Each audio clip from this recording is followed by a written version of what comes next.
I was living in Mexico at the time, in a tent, in the jungle. We were doing work to help build a hiking trail that would connect two towns, which were about 5 miles apart. I would sleep on the outskirts of one town. I wake up, hike the few miles until hitting the end of the trail, then spend a day hacking dense vines with a machete, shoveling big rocks out of the way, and raking out the trail. It was thick Mexican jungle, hot, lots of bugs, and lots of crazy noises. Well, one day it was just me and one friend working the trails. I was in front, raking the dirt, and had my back turned to the twisted mess of brush and trees behind me. I'm raking, and suddenly I hear the movement of something large in the bushes behind me. I turn around and see a smooth, sleek, massive cat climb down from this tree within 20 feet of where I stood. It was slow and elegant.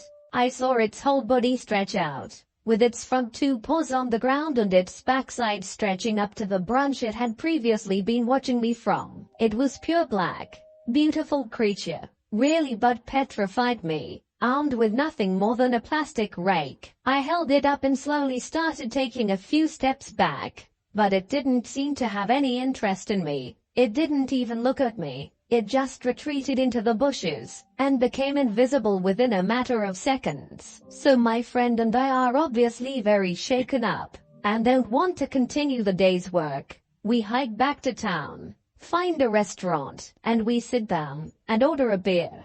The bartender sees 2 gringos in dirty clothes holding machetes and getting a beer at 10 a.m. So obviously he asks us what was up. We told him our story, and he tells us that a good friend of his is actually a big cat researcher in the area who tags them and wanted us to meet him so we could show him a map of where we saw the cat. Researcher dude meets us at the bar, and we tell the story again. He asks us to describe the cat, and we do. He shows us a few photos of big cats, so we can verify that we saw what we say we saw. First photo is an ocelot, stripes and relatively small. Nope. Cat we saw was Hualuch. Next photo was a jaguar. Yeah, that's the right size. But the one we saw was perfectly black. No pattern, no gold color. Scientist dude looks at us like, are you messing with me? Well, we weren't messing with him. He sits back in his chair and strokes his beard,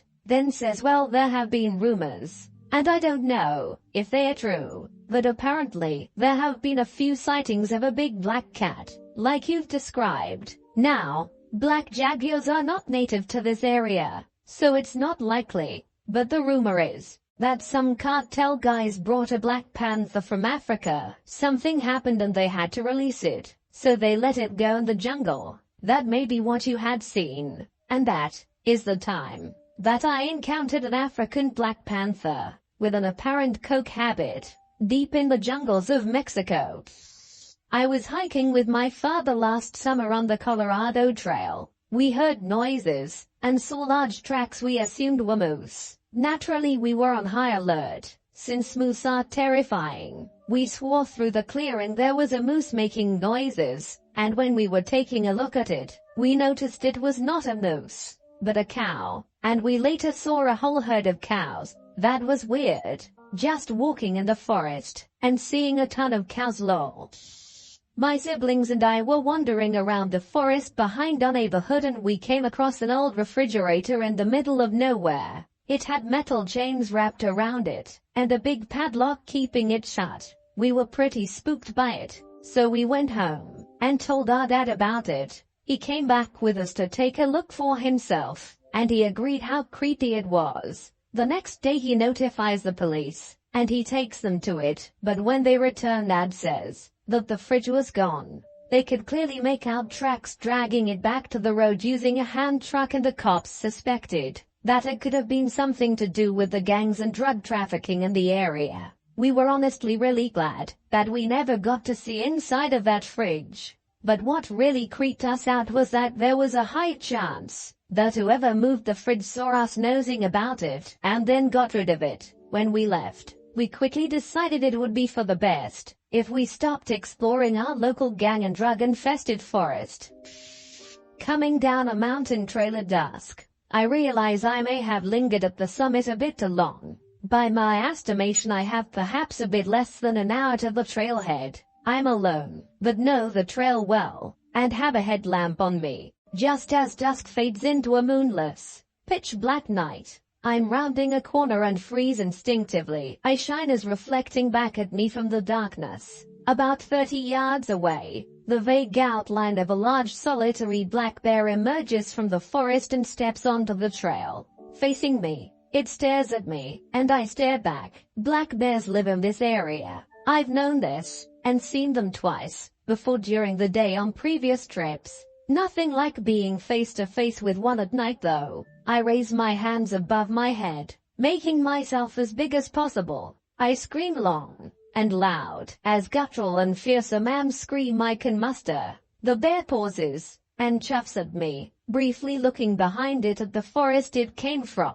It then slowly and casually turns away from me, walking back into the forest from where it came. The crunching sound of leaves underfoot of the bear grows quieter until the only thing I can hear is my pounding heartbeat. I realize I now have to go in the same direction as the bear went. Maybe a minute or so goes by, and I sprint. As I pass the point where the bear stood, I glance at the woods while not stopping, and see nothing. Shortly after, while running, I look back behind me, back up the trail, to make sure I'm not followed. I continue to periodically glance behind me, while running down the mountain. I endure maybe 30 long minutes of running in pitch darkness down this mountain with my heart at 130 beats per minute. Thankfully I didn't trip or fall and injure myself. Made it back to the trailhead safely.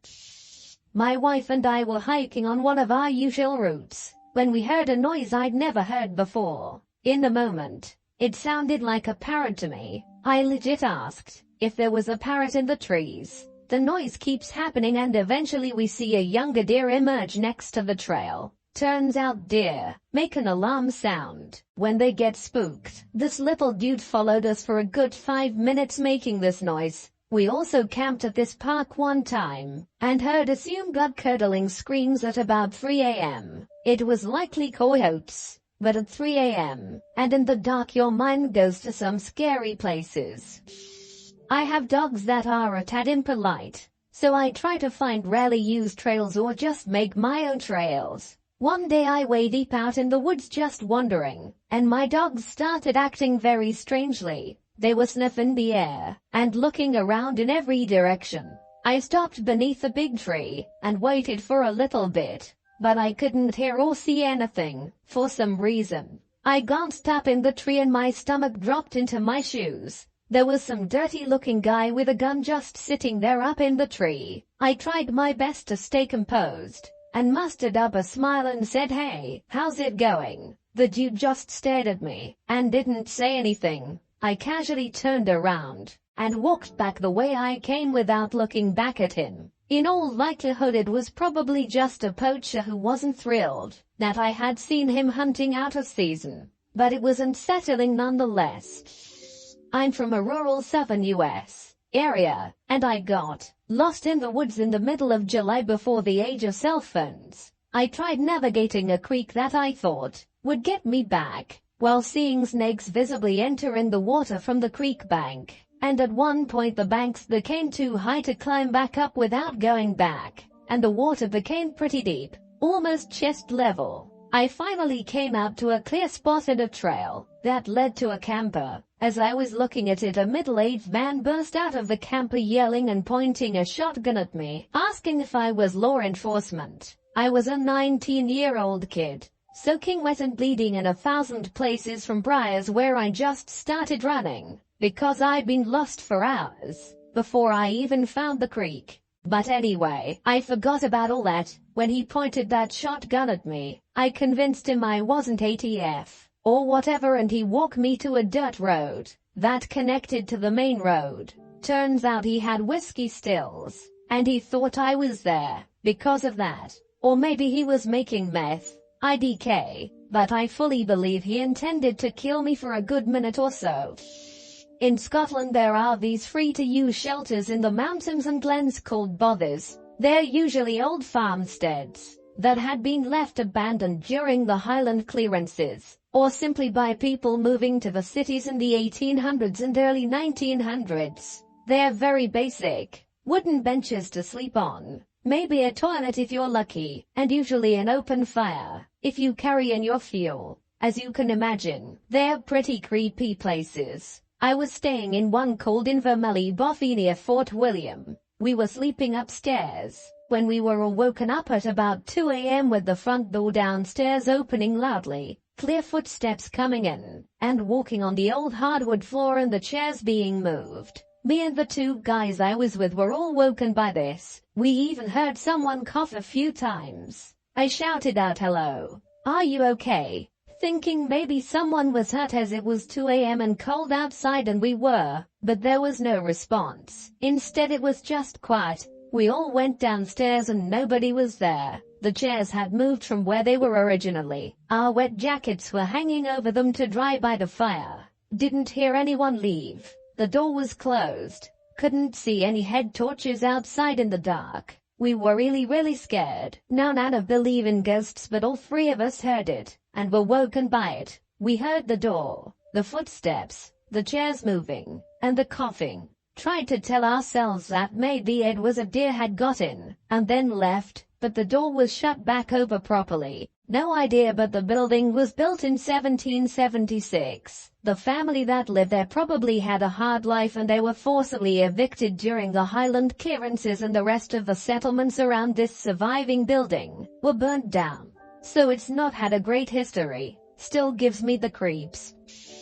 I wasn't hiking, but I spent a lot of time in the woods, and I've seen and experienced plenty of weird things. Once, I found a chicken that had been burnt and decapitated in an area where I would go almost every day at one point. I still don't know who killed it, or why they left it right on the trail in the local woods. Other than that, a few times a friend and I have seen what we believe to be Sasquatch. I know it sounds crazy, and I still don't fully believe it myself, but it's honestly the best explanation. If it's not some kind of Bigfoot creature, or multiple for that matter, then it'd have to be a homeless person running around in the woods of Rhode Island, wearing a gorilla suit, walking through knee-deep water in the middle of February for no good reason. I only got a good look at it once, and it looked to be maybe 6 to 7 feet tall, covered in brown hair or fur. I know it wasn't a bear, because I didn't see a snout and its arms swung when it walked, which bears don't do when they walk on their hind legs. It walked almost identically to the creature in the Patterson-Gimlin footage, except that it didn't look back at me. I don't think it knew I was there at all. That was the first time I saw it, and I've never seen it so clearly ever since. And it's been 4 or 5 years at this point. I've undoubtedly gone through those woods hundreds of times since then, if not more than 1,000, and in that time I've only caught brief glimpses. I've had rocks thrown at me a couple of times, but I still go back. I've gone both solo and with a friend. Between the two of us, we've still only seen signs of Sasquatch a handful of times in the years since. Based on what we've seen, I think there was at least 2 different creatures in those woods, but I haven't seen any real sign of them in a while. I know it sounds crazy. Believe me, if I hadn't seen it myself, I wouldn't believe it either.